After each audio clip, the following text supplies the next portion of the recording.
Collègue Abdoulaye Tal, Madi Danfakha se prépare.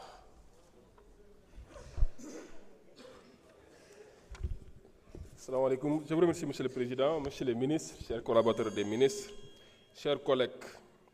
Monsieur le Président, je voudrais formuler un souhait. J'ai fait un constat que 90% des interpellations sont directement adressées à des ministres, chefs de département sectoriels.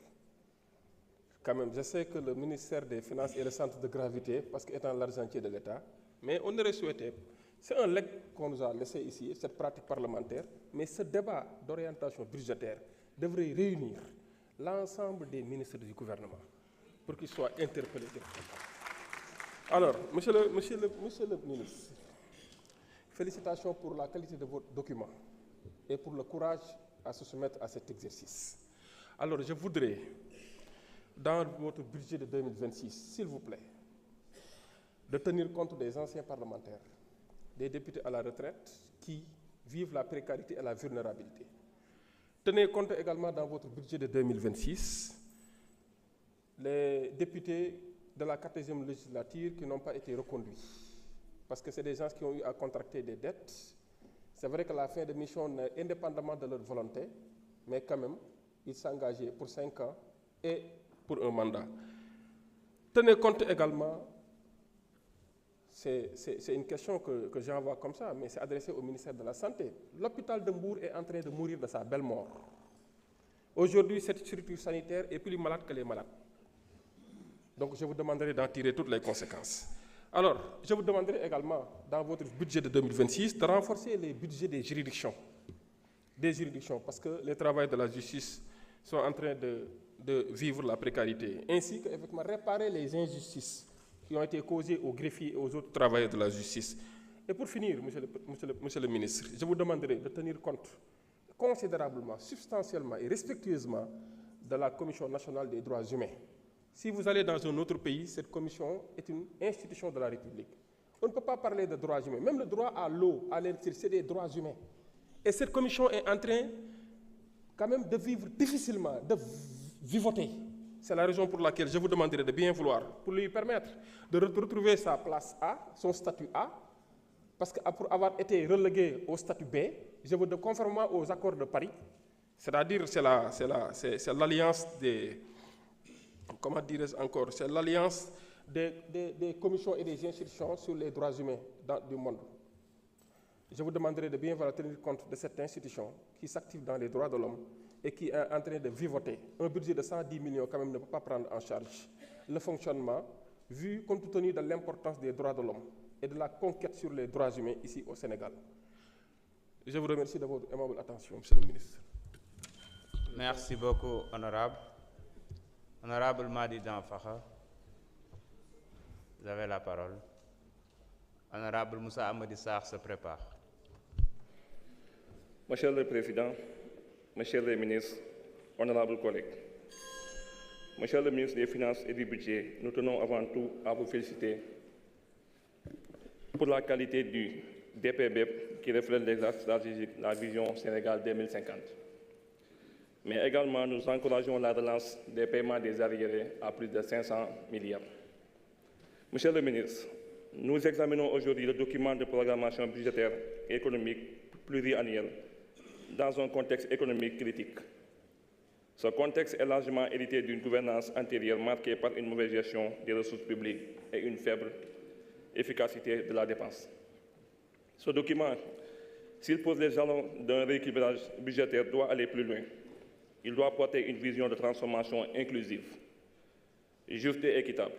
Et cette équité commence par une répartition équilibrée des investissements publics à travers le territoire national. Je prends ici l'exemple de la région de Tambacounda, qui reste à la traîne malgré les promesses répétées. Des projets pourtant essentiels ont été longtemps annoncés par le régime précédent, sans jamais voir le jour. Je pense notamment à l'axe Koussanar-Makoukoulibantang, mais également à l'axe Koussanar-Dawadi. Je pense aussi à l'axe Neteboulou-Altoufas, des routes vitales pour désenclaver nos communes, mais aussi la relance du chemin de fer et la finition du port sec. pour désengorger la route nationale numéro 1, souvent meurtrière. La construction d'un hôpital de niveau 3 pour répondre aux besoins sanitaires de toute une région.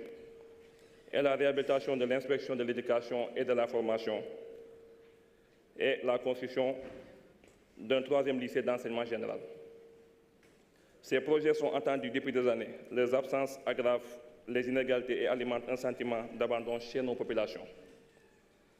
Monsieur le ministre, l'année 2026 doit être celle de la réparation territoriale. Tambacounda, comme d'autres territoires oubliés, ne demande pas de faveur, mais une justice dans l'allocation des ressources.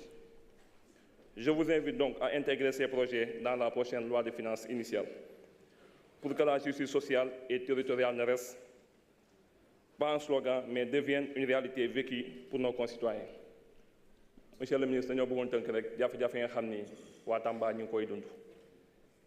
Bu ñu waxee Tamba souvent nit ñi dañuy xaw a boo fa affecté nit sax fitam day xaw a naaw ndax nu ñu stigmatisé dëkk bi di wax ne que régime yi fi jaar yi 1960 ba tey parfois on se pose la question ndax ñun bokkoon nañ seeni programme mais di wax ni tey que ñun am nañ yaakaar te gëm nañ ni gouvernement bii mooy développé Tamba.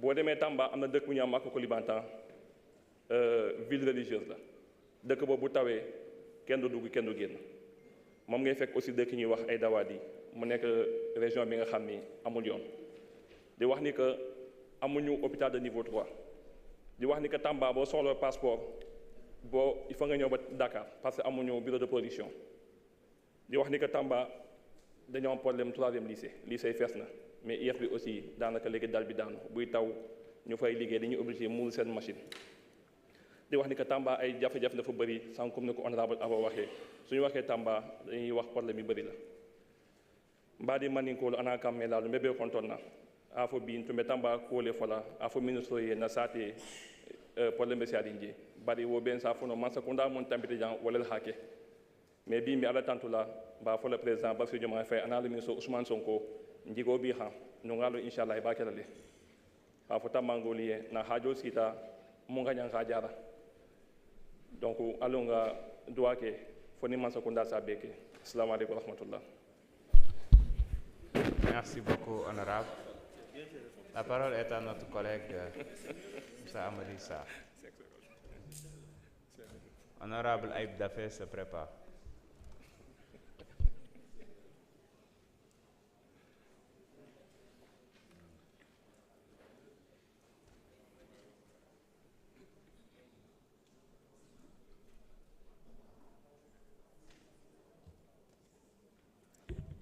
Merci, Monsieur le Président.